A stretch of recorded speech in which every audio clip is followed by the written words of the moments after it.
અમદાવાદના રિવરફ્રન્ટ પાર્કિંગમાં પાર્ક કરેલી કારમાં અચાનક આગ લાગી હતી। ઉભેલી સ્વિફ્ટ કારમાં આગ લાગતા પોલીસ પણ દોડતી થઈ હતી। પોલીસ જવાનોએ આગ પર કાબુ મેળવવા માટે ખાસ પ્રયાસ કર્યો, પરંતુ આગ કાબુમાં ન આવી। આખરે ફાયર વિભાગે સ્થળ પર પહોંચીને આગ પર કાબુ મેળવ્યો। જમાલપુર ફાયર સ્ટેશનની ટીમે મિનિટોમાં પહોંચીને આગ પર કાબુ મેળવ્યો છે। આસપાસ પાર્ક કરાયેલા વાહનોને તાત્કાલિક ખસેડાતા વધુ નુકસાન અટક્યું હતું। આગનું કારણ અકબંધ છે। ઘટનાને લઈને વધુ તપાસ શરૂ કરાઈ છે।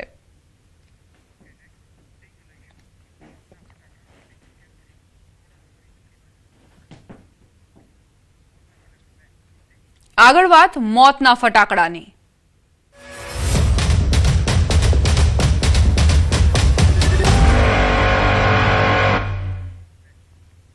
ગથરાડ ફટાકડા ફેક્ટરીમાં બ્લાસ્ટની ઘટના કેસમાં ફેક્ટરી સંચાલક મેહુલ ડોડિયા શાહપુર વિસ્તારનો રહેવાસી હોવાનું સામે આવ્યું।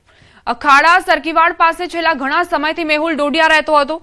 હાલમાં મકાન બંધ હાલતમાં જોવા મળ્યું। અગાઉ મકાનમાં પણ પ્રોડક્શન થતું હોવાનો સ્થાનિકોનો આરોપ છે। છેલ્લા થોડા સમયથી મકાન છોડી અન્ય જગ્યાએ રહેતા હોવાનું સામે આવ્યું છે। મેહુલ ડોડિયાની માતા રમીલાબેનના નામે ચાલતો હતો ફટાકડાનો કારોબાર। મેહુલ ડોડિયા સહિત અન્ય સંડોવાયેલા આરોપીઓને ઝડપી લેવા ક્રાઇમ બ્રાન્ચ, એલસીબી અને સ્થાનિક પોલીસની ટીમ કવાયત કરી રહી છે। વિસ્ફોટમાં મેહુલ ડોડિયાની માતા પણ ઘાયલ થઈ છે।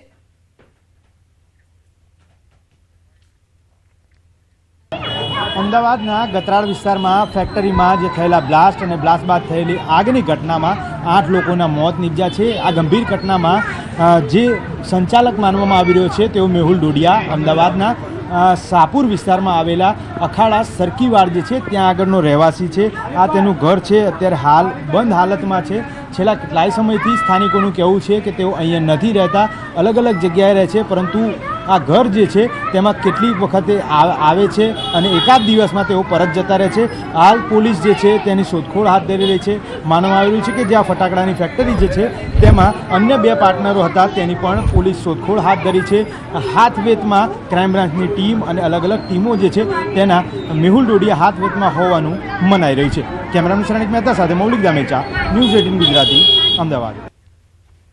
બ્લાસ્ટ દુર્ઘટનામાં સિવિલમાં ખસેડાયેલા લોકો મામલે સિવિલ સુપ્રિન્ટેન્ડન્ટનું નિવેદન। દુર્ઘટના બાદ 6 લોકોને સિવિલ લવાયા હતા, જેમાં 2 મહિલા અને 4 પુરુષો સામેલ હતા। એક મહિલાને મૃત જાહેર કરાઈ, જ્યારે એક મહિલા 75% વધુ દાઝી ગયા હોવાથી ગંભીર સ્થિતિમાં છે। અન્ય એક પુરુષ પણ ગંભીર સ્થિતિમાં છે, જ્યારે એક પુરુષ દર્દીની હાલત સ્થિર છે। અન્યોની સારવાર કરાઈ રહી છે। 6 દર્દીમાંથી એક મહિલા જેને મૃત ડિક્લેર કરવામાં આવ્યા, બીજી મહિલા જેને વધારે પર્સન્ટેજમાં બર્ન્સ છે, જ્યારે બાકીના 4 પુરુષ છે અને 4 પુરુષમાં જોઈશું તો એક વધારે ક્રિટિકલ છે અને એક વ્યક્તિ બિલકુલ સ્ટેબલ છે। ભરૂચના અંકલેશ્વરની સરકારી શાળામાં વિદ્યાર્થીઓ પાસેથી સિમેન્ટ અને રેતીના તગારા ઉંચકાવાતા વિડીયો વાયરલ થયા છે, જેના કારણે શિક્ષણ વ્યવસ્થાને લઈને સવાલ ઉઠી રહ્યા છે। વિડીયોમાં વિદ્યાર્થીઓ પાવડા અને તગારા વડે કામ કરતા નજરે પડે છે। હાલ શિક્ષક દ્વારા બાળકો પાસે મજૂરી સમાન કામ કરાવવામાં આવ્યું હોવાના આરોપ થઈ રહ્યા છે। સમગ્ર ઘટનાને લઈ તપાસની માંગ ઉઠી છે। જોકે વાયરલ વિડીયો અંગે સંબંધિત શિક્ષણ વિભાગ અથવા અધિકારીઓ તરફથી હજુ સુધી કોઈ સત્તાવાર સ્પષ્ટતા સામે નથી આવી। ભરૂચના અંકલેશ્વરનો આ વિડીયો છે। સરકારી શાળામાં બાળકો પાસેથી મજૂરી કરાવવામાં આવતી હોવાના આરોપ મુકાયા છે। કઈ રીતે બાળકો તગારા ઊંચકીને અને અવર જવર કરતા નજરે પડી રહ્યા છે આ વાયરલ વિડીયોમાં, જે બાદ હોબાળો મચ્યો છે। હજુ સુધી શિક્ષણ અધિકારી તરફથી, શિક્ષણ વિભાગ તરફથી કોઈ પ્રતિક્રિયા નથી આવી। તપાસની માંગ તેમના શિક્ષણ વિભાગ પાસેથી કરવામાં આવી રહી છે।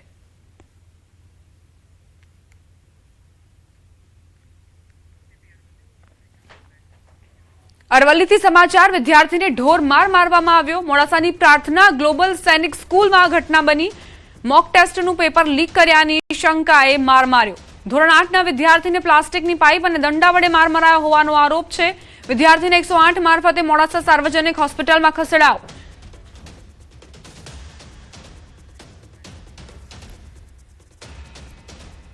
ટ્રસ્ટીની ઓફિસમાં ગયો અને ટ્રસ્ટીની ઓફિસમાં એક છોકરો હતો 7માનો, તો એ કહેતો હતો કે મેં એને પેપર આપ્યું સંસ્કૃત અને ઇંગ્લિશનું, જે કે મેં નહોતું આપ્યું એને। પછી મેં સરને કીધું કે તમે સીસીટીવી ચેક કરો, તો એ કહે છે કે તે મને ખરીદી નથી રાખ્યો, તું કોઈ હોતો નથી મને કહેવા વાળો। અને પછી 20-25 લાફા માર્યા છે, દંડા માર્યા છે અને છોરી જોડે લાફા મરાવડાયા છે. વિદ્યાર્થીને ઢોર માર મારતા પરિવારજનોમાં ભારે આક્રોશ. વિદ્યાર્થીના માતા પિતાના પ્રિન્સિપાલ અને ટ્રસ્ટી પર આક્ષેપ. પ્રિન્સિપાલ અને ટ્રસ્ટી બંને મળીને માર માર્યાનો આરોપ છે. માર મારનારાઓ સામે કડક કાર્યવાહીની માંગ કરાઈ. સ્કૂલના આક્ષેપો પર વાલીનું નિવેદન. પેપર ચોરી કર્યાના સ્કૂલ પાસે કોઈ પુરાવા નથી.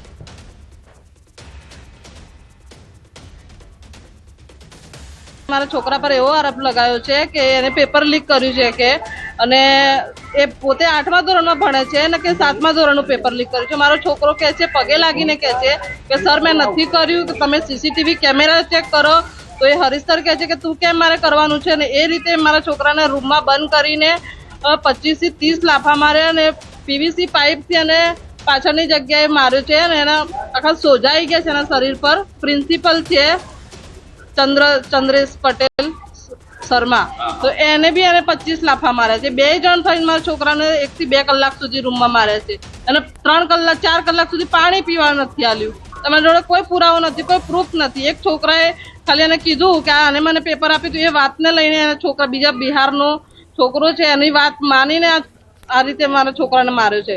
મારા છોકરાને નિર્દય બિલકુલ જેમ આતંકવાદી પકડ્યો એટીએસ વાળાએ, એવો મારા છોકરાને હરીશભાઈ પટેલ અને પ્રાર્થના ગ્લોબલ સૈનિક સ્કૂલના પ્રિન્સિપાલ ચંદ્રસેન પટેલે, એના બાદ બી એક છોકરી છે જે 7મા ધોરણમાં પડે વૈદવી, એને મારા છોકરાને 15 લાફા માર્યા છે.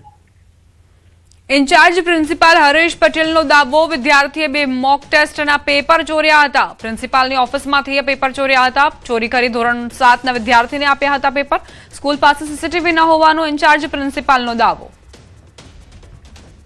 જો મારવા બાબતે મને બહુ ખ્યાલ નથી, પણ બાળકે બે પેપર ચોર્યા હતા. 2 સબ્જેક્ટના પેપર પ્રિન્સિપલની ઓફિસમાં જઈને ચોર્યા હતા. એને ચોરી અને બીજા બાળકને આપ્યું છે. બીજા બાળક પાસેથી 2 સબ્જેક્ટના પેપર અમને પકડાયા છે ને એ બાળકે અમને આનું નામ આપ્યું કે સાહેબ મને આ લોકોએ આને મને આપ્યું છે. સૈનિક સ્કૂલ છે નવી, મને હમણાં જ નવી પરમિશન મળી છે, એટલે એમાં સીસીટીવી હશે તો બી મને બહુ આઈડિયા નથી. એ 8મા ધોરણનો બાળક હતો અને એને 7મા ધોરણના બાળકને પેપર આપ્યા હતા. સાણંદમાં મંદિરમાં ચોરીની ઘટના બની છે. સાણંદ બાયપાસ રોડ પર આવેલા મંદિરમાં ચોરી થઈ. ચોરીની ઘટના સીસીટીવી કેમેરામાં કેદ થઈ. 2 શખ્સોએ ચોરીના બનાવને અંજામ આપ્યો. સાણંદ પોલીસે ફરિયાદ નોંધીને તપાસ શરૂ કરી છે. આ તસ્કરો, આ ચોરો હવે મંદિરોને પણ નથી બક્ષી રહ્યા. મંદિરની દાનપેટીઓને પણ નથી છોડી રહ્યા. સાણંદ બાયપાસ રોડ પર આવેલા મંદિરમાં ચોરીની ઘટનાને અંજામ આપવામાં આવ્યો છે. 2 લૂંટારૂ આપ જોઈ રહ્યા છો. આ તસ્કરો જે મંદિરની અંદર આવે છે અને તે બાદ ચોરીને અંજામ આપે છે. મંદિરના ગર્ભગૃહથી પૈસાની ચોરી કરીને અને ત્યારબાદ ફરાર થઈ જાય છે. પોલીસે અત્યારે ફરિયાદ નોંધીને તપાસ શરૂ કરી છે. સીસીટીવીના આધારે આ ચોરને પકડવા માટે ચક્રો ગતિમાન કરવામાં આવ્યા છે.